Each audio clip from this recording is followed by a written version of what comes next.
What's up YouTube?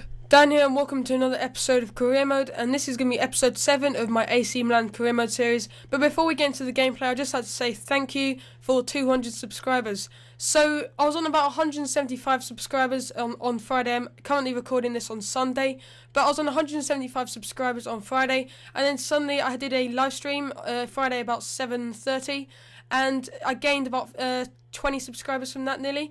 So that's really fantastic, and that inspires me to do more live streams in the future. So, into the game against Juventus, they are currently first in the table, as you might have seen from the league table. So they're kind of running away with it, so it's important to get a couple of points from this. So Juventus took the lead early on in the game, and it's really important to not let an early goal go past you against Juventus. So we got a free kick here with El Shaarawy going to take it. He's probably our best free kick taker, and I get 2 bars of power, but look at this Buffon, so overpowered on this game, and Balotelli couldn't manage to score, and that was partly my fault. I directed it a bit too far wide. So they come back again, Juventus, and this is just mayhem. Look, what is ter Stegen doing? And he's diving in front of the ball. I don't know what happens, and that happens to me quite a lot on FIFA, which is a bit strange, and they need to sort that out for FIFA 14. So talking of FIFA 14, there's going to be an Ultimate Team version of Let's Talk FIFA 14 coming out probably today. So if this video maybe reaches about, say, 10 likes quite quickly, I'll upload that later today, so probably about 6 p.m.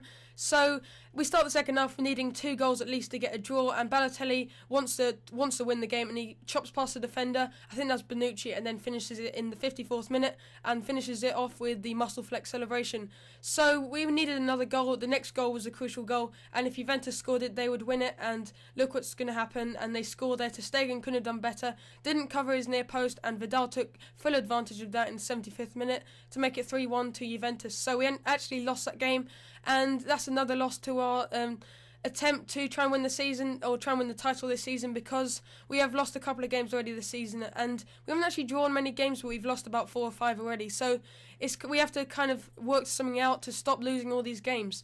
So we're actually approaching the transfer window, and I've actually already played it out. So you're going to see what players I buy, and I need some ideas for formations next season, because I want to kind of swap to a 3-5-2 or a 4-3-3, because I want to have 3 at the back. That's what I feel comfortable with. But by the way, what a goal that was from Shaqiri with his weaker foot into the back of the net. So yeah, I want to swap to a 3-5-2, have maybe 3 defenders, so Zapata will go at the end of the season, but I think at FIFA glitch that you have players on FIFA 13 for 2 seasons, so that's a bit of a glitch. So I'll probably hang on to Zapata. Varane will go back to Real Madrid, and I'll be left with Mexes, and there's one other player I'm going to be buying in the transfer window you'll see in probably the next episode.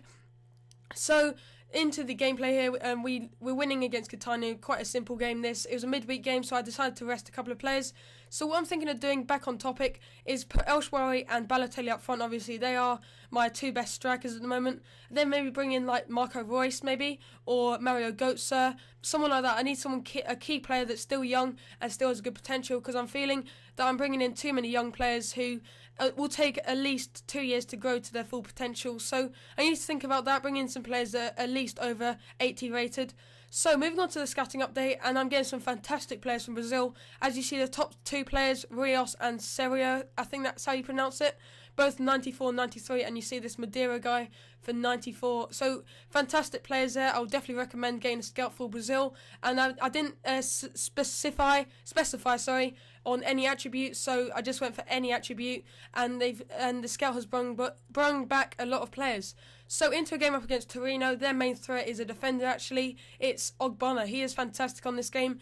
Definitely going to try and bring him into the squad, because I know he's 24 years old, which is quite old for a young player. The young players I'm trying to bring into the team, but he's still a fantastic player, gets a really good potential of around 88, so definitely going to try and bring him in, and the main reason is his pace and his strength, so definitely going to try and bring him in to the team. But apart from that, Torino are quite a weak team, near the bottom of the table, so we actually went 1-0 up against Torino, and that was a nice goal there from Boateng. Didn't have much to do, but still did the job. But we concede here. Zapata should have done better in the box, and I'm finding Varane, Mexes and Zapata aren't the best for heading. They are quite pacey, but they're not the best of heading, and most strikers are out jumping them and scoring. So you'll probably notice that most of the goals that the opponents score are normally headers, really. So we get a cheap penalty again, and I know a couple of episodes ago I did talk about there'll be a lot of cheap penalties going on, and certainly there's 2 in this episode. There was one before when I was talking about something else. So Balotelli scored there in the 57th minute, and he wasn't going to miss from there. And apparently his penalty stat that I talked about, that he's never missed a penalty, is true. So he scores again here, and that's a fantastic goal with his weaker foot. Not much else to say. Really good strength there, and then a fantastic weaker foot shot there. So after conceding 2 quick goals, Torino went ultra attackive, and when the opponent goes ultra attackive, there's no way of stopping them, and it becomes a bit panicky. So I make the stupid error here. Varane just being counter attacked there by the attacker, and Biaggi, I think that's how you say it, scored a nice goal there. So we're actually going to finish the episode here with some of the players that I'm going to probably make an offer for in the next transfer window. And I've actually played this, so I know what players I've bought, but I'm not going to tell you anything.